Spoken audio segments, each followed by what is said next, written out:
femme très simplement vêtue, le visage marqué par la souffrance, est entrée dans une petite épicerie. Elle s'est approchée du propriétaire, visiblement gênée et nerveuse, et lui a demandé doucement si elle pouvait prendre quelques produits et les payer plus tard. Elle a expliqué que son mari était très malade, incapable de travailler et qu'ils avaient 7 enfants à nourrir. Le propriétaire ne montra aucune émotion, il la regarda froidement et dit « Non, partez ». Mais la femme ne bougea pas. En pensant à ses enfants affamés à la maison, elle leva de nouveau les yeux et dit d'une voix tremblante « S'il vous plaît, monsieur, je vous rembourserai, laissez-moi juste un peu de temps ». Le visage du propriétaire devint encore plus froid et d'un ton sec, il répondit « Je ne peux pas faire crédit à quelqu'un que je ne connais pas ». Près de la porte, un client avait tout entendu. Voyant la détresse de la femme, il s'approcha et dit au commerçant « Je paierai pour elle ». Mais le propriétaire ne leva même pas les yeux.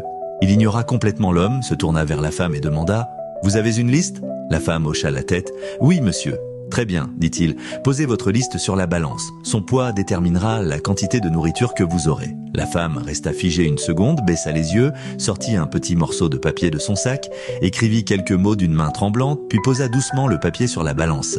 Et soudain, boum, la balance s'affaissa d'un coup comme si une pierre lourde venait d'y tomber. Le commerçant resta bouche bée, le client aussi. La balance ne bougeait plus. Le commerçant fronça les sourcils et commença à mettre de la nourriture de l'autre côté, mais peu importe combien il en ajoutait, la balance restait immobile. Il ajouta encore et encore, mais l'aiguille ne bougeait pas.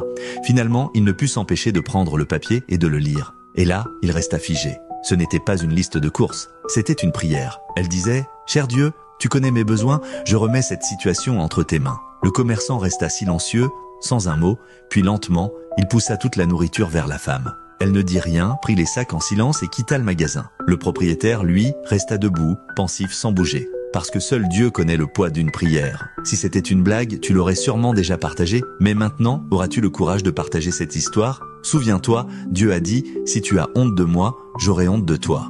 Une femme